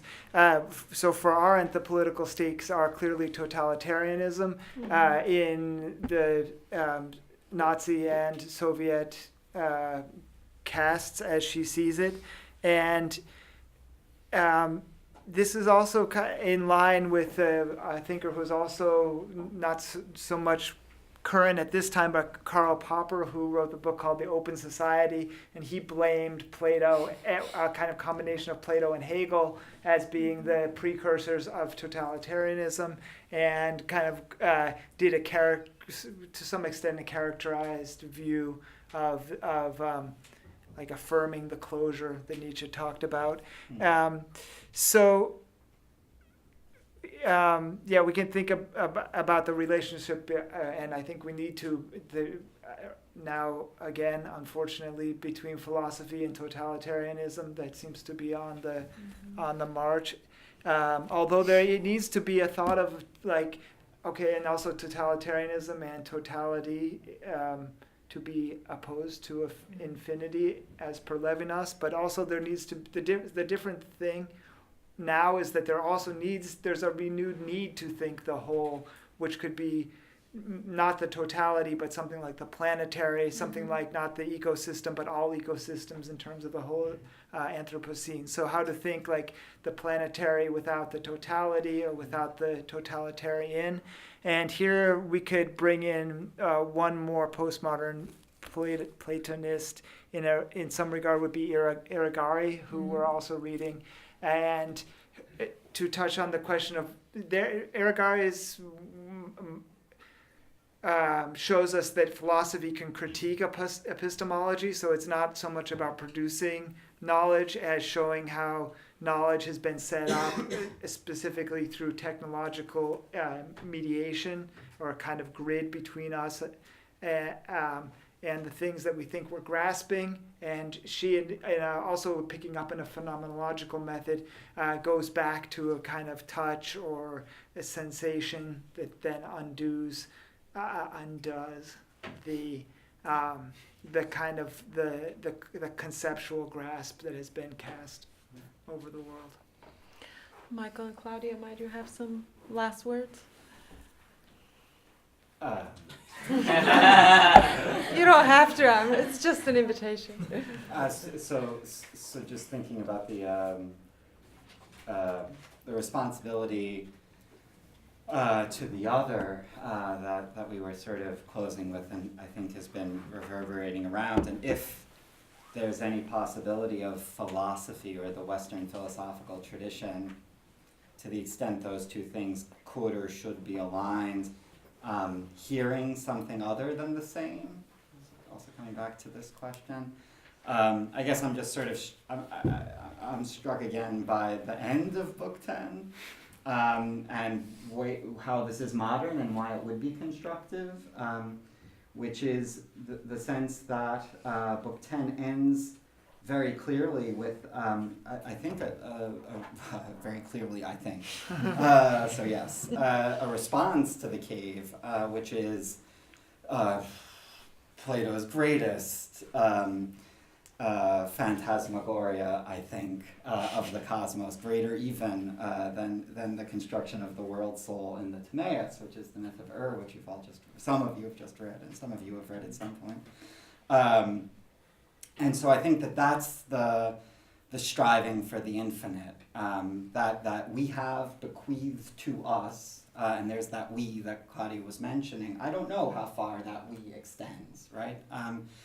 But I know that that this one came from a certain time and place about which I know more than nothing.